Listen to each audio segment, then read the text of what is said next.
How to fix restricted mode turned on by network administrator on YouTube. In this tutorial, I'll show you how to fix it in Google Chrome.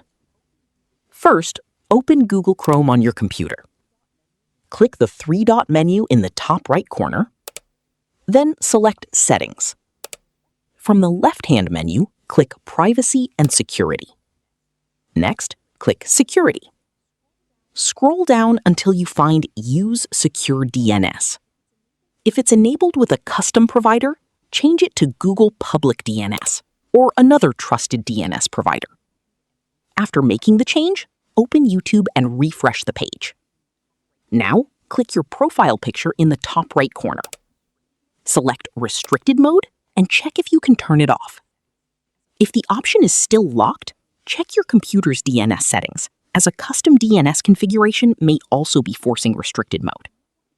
If you're using a school, work, or managed network, the network administrator may have intentionally enabled restricted mode, and you won't be able to disable it without their permission.